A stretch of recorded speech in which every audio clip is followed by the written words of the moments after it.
Albert Einstein wasn't always the wild-haired genius we picture scribbling equations on a chalkboard. In fact, before fame, before the Nobel Prize, before his name became shorthand for intelligence itself, he was a young man struggling to find a job. After graduating, he couldn't immediately secure a teaching position. So, he took a rather unglamorous job at the Swiss patent office in Bern. Day after day, he sat behind a desk, stamping papers, reviewing applications, and drowning in technical jargon. It was monotonous work, but it gave him stability, and more importantly, time to think. At first glance, this position seemed far removed from the world of scientific discovery. Einstein's job was to analyze inventions, from electrical devices to mechanical gadgets, and decide if they were truly innovative. He was essentially the gatekeeper of other people's creativity. Yet this environment turned out to be an unexpected blessing. The endless flow of technical diagrams sharpened his mind, forcing him to consider how things worked, how they could be improved, and how ideas could transform reality. But Einstein was restless. He wasn't born to push papers and obey bureaucratic rules. In the evenings, after finishing his shifts, he would walk through the cobbled streets of Bern, carrying a notebook where he scribbled equations, wild thoughts, and questions about the universe. While other clerks might have gone home to rest, Einstein's mind kept racing. The world outside might have seen a low-level office worker, but inside, he was preparing to change science forever. The patent office became his laboratory, not with test tubes or telescopes, but with thought experiments. He imagined riding alongside a beam of light or watching clocks tick in moving trains. These mental experiments, carried out silently between office hours, would become the seeds of theories that shook physics to its core. The irony is almost poetic.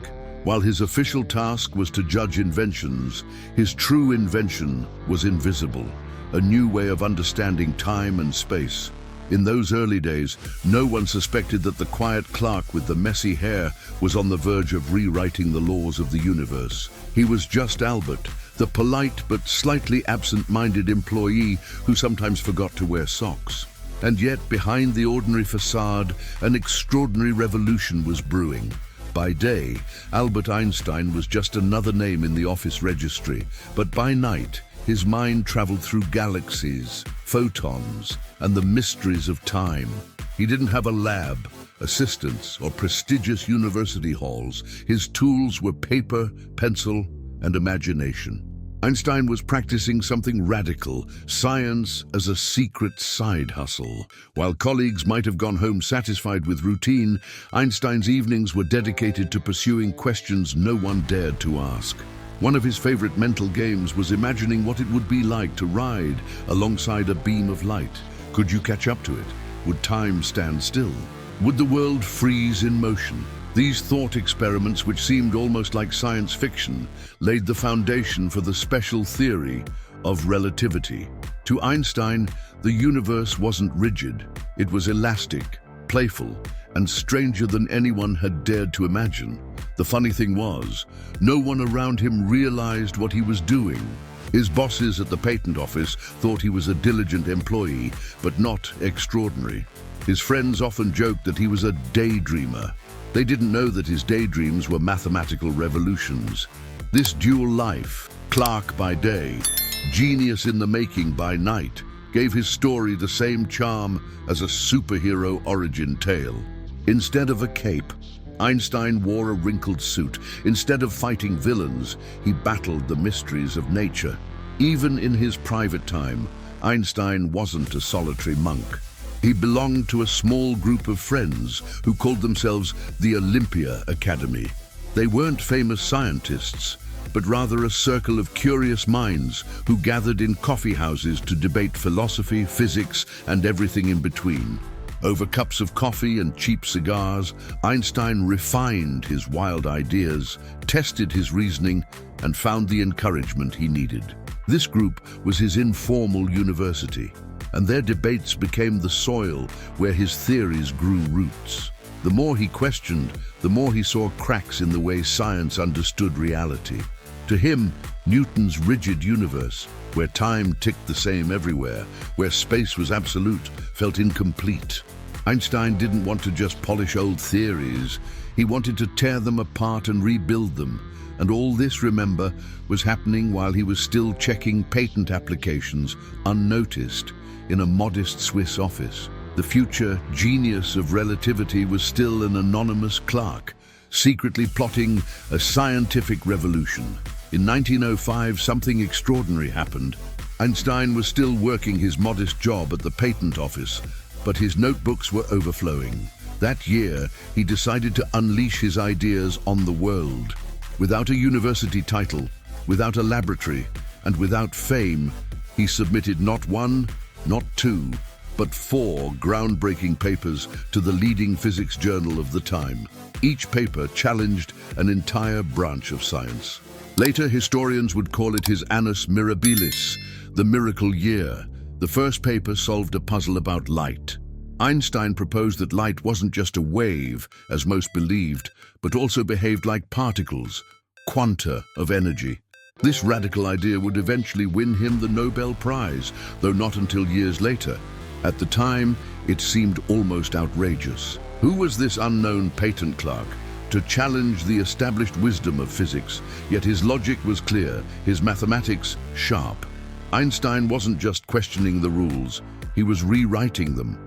His second paper explained the dance of tiny particles suspended in liquids, Brownian motion. It was a problem scientists had observed for decades without truly solving. Einstein showed that this random jitter was proof of atoms' existence.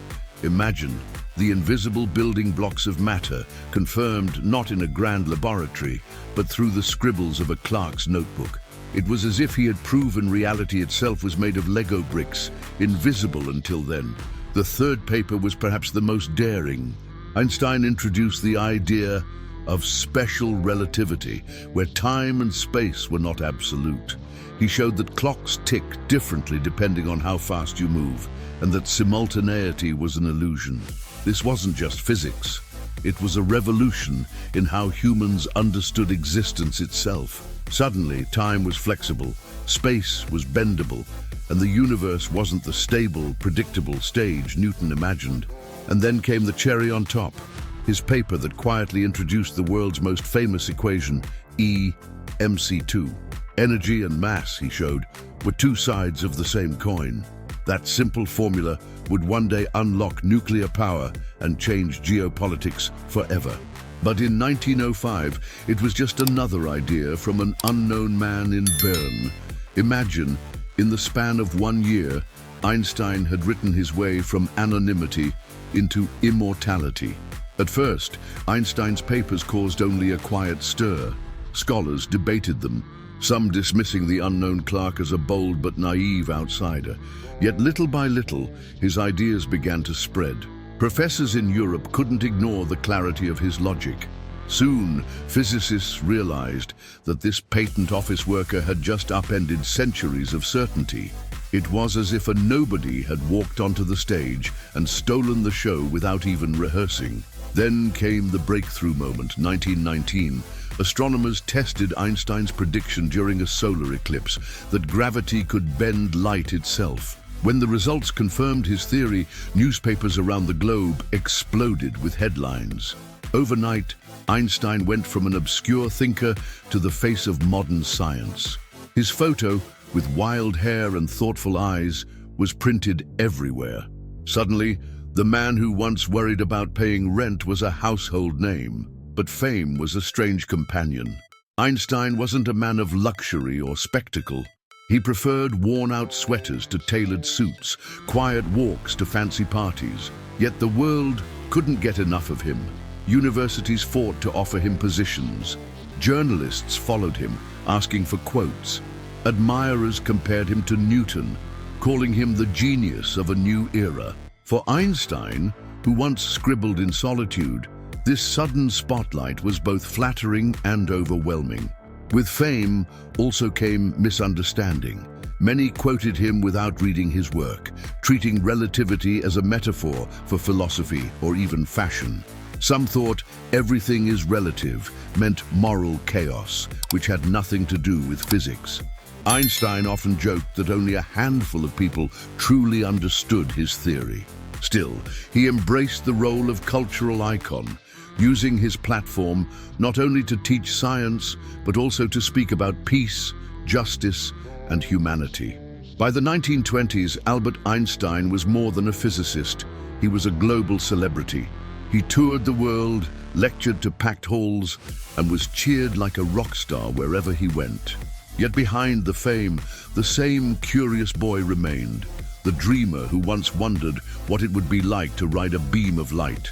His story was no longer just about science, but about imagination's power to change the world.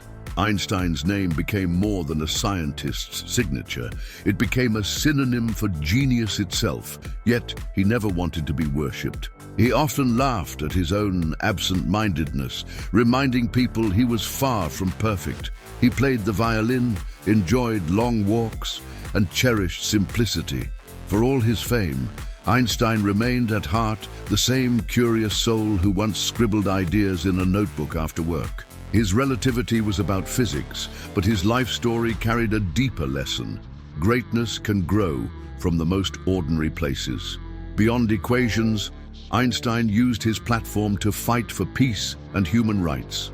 He spoke against war, opposed racism, and defended freedom of thought. When asked about his fame, he often shrugged it off, focusing instead on how science could bring humanity closer to wisdom. His words and actions reminded the world that knowledge wasn't only about progress, it was about responsibility. The man who bent space and time also tried to bend society toward justice. Even as science advanced beyond his theories, Einstein's impact never faded. His face, the iconic mustache, the messy hair, the mischievous smile, became an emblem of creativity itself. He showed that brilliance doesn't always wear a lab coat or sit in ivory towers. Sometimes it hides in patent offices or in the restless dreams of outsiders. His journey proved that the universe isn't only explored with telescopes or rockets, but with imagination daring enough to question reality. Einstein passed away in 1955, but his story remains alive, told in classrooms, books, and films. Children still grow up hearing his name before they even understand science. To many, he isn't just a physicist, but a reminder of the power of curiosity. His equations may live on chalkboards, but his true legacy lives in the spark he ignited, that hunger to wonder, to imagine, to ask, what if? And so the story of Albert Einstein comes full circle, from a clerk shuffling papers in Bern to a genius reshaping the universe. He proved that even in the most ordinary jobs, extraordinary dreams can be born. That's why his life isn't just about relativity, it's about possibility. Einstein taught us that imagination is not a luxury, it's a force of nature. And maybe, just maybe, each of us carries a little bit of Einstein inside.